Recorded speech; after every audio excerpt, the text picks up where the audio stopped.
Dear audience, Assalamu alaikum. Welcome to Medicine and Health Info channel again. আশা করি আল্লাহর রহমতে আপনারা সবাই ভালো আছেন।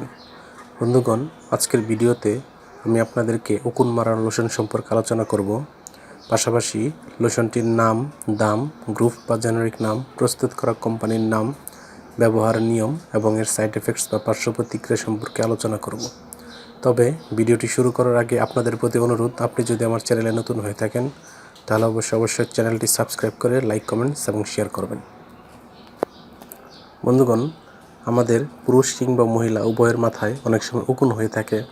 এসব উকুনের বংশ নির্বংশ করার জন্য আমরা যে লোশনটি ব্যবহার করতে পারি তার নাম হচ্ছে এলাইস লোশন।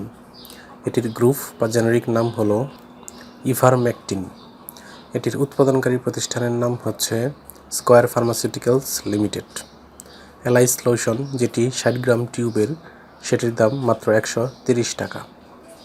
এটি ব্যবহারের নিয়ম হচ্ছে 6 মাসের নিচে যাদের বয়স তারা এটি ব্যবহার করতে পারবে না। অন্যদিকে যাদের বয়স 6 মাসের উপরে বা ঊর্ধ্বে বা প্রাপ্তবয়স্ক তারা প্রতিদিন প্রতিটি টিউব থেকে লোশন মাথায় দিয়ে 10 মিনিট রেখে পানি দিয়ে ধুয়ে ফেলতে হবে। অর্থাৎ একটি টিউব থেকে লোশন নিয়ে মাথায় দিয়ে 10 মিনিট রেখে পরে দিয়ে ফেলতে হবে এবং টিউবের বাকি লোশনটি ফেলে দিতে হবে। বাকি অংশটি আর ব্যবহার করা যাবে না। অর্থাৎ টিউবটি শুধুমাত্র একবার ব্যবহারের জন্য এবং অবিবাহিত অংশ ফেলে দিতে হবে। ব্যবহারের পূর্বে অবশ্যই মাথা এবং চুল শুকিয়ে নিতে হবে। এই লোশনটি ব্যবহারের পর কিছু সাইড এফেক্টস বা পার্শ্ব প্রতিক্রিয়া দেখা দিতে পারে, যেমন চোখের জ্বালাপোড়া ভাব, খুশকি, শুষ্ক ত্বকের জ্বালাপোড়া ইত্যাদি দেখা দিতে পারে।